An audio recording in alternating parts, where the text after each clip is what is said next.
Dans ce documentaire, l'association Lucas Géprod va se rendre chez Taquet Voyage.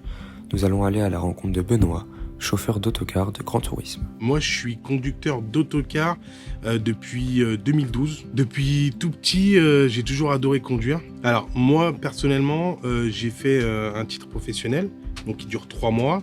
Et pendant ces 3 mois, donc, on t'apprend donc, à gérer les différentes situations, donc gestion de panne, gestion de conflits, à voyager, à planifier des voyages, etc.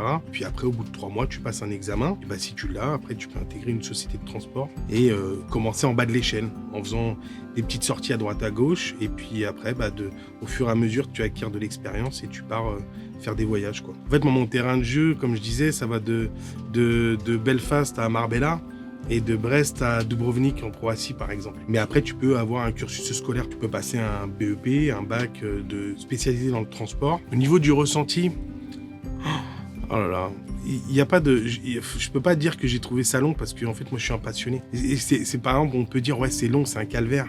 Mais non en fait c'est long mais c'est bon quoi. L'envie en fait je pense que c'est un métier passion avant tout. Si t'aimes voyager, t'aimes conduire des véhicules d'exception et puis t'aimes rencontrer du monde, voir d'autres choses. On a un rythme de travail qui est un peu acharné mais on est récompensé aussi par le salaire, par les voyages, parce que nous aussi on profite aussi un petit peu avec les clients des sorties, des musées, etc. C'est cool quoi comme métier, c'est top, t'as jamais une journée qui se ressemble, et puis c'est la classe quoi.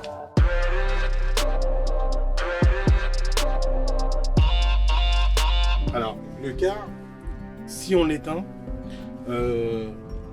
et qu'on veut le redémarrer, ou même par exemple quand on prend notre service, on a l'obligation de souffler dans un éthylotest, c'est instantané, hein, s'il détecte qu'il y a un problème d'alcool ou ce genre de choses, le véhicule ne démarre pas et il se bloque. Là, on est dans un véhicule dernière génération.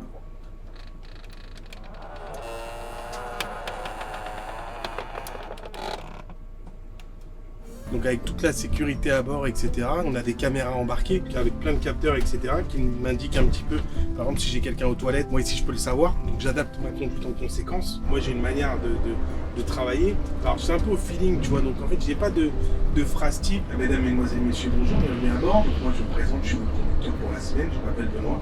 Alors il est mon devoir de vous rappeler que pour la ceinture de sécurité reste obligatoire. Est-ce que malgré tout, vous trouvez toujours le temps de prendre des pauses ? Il est passé où?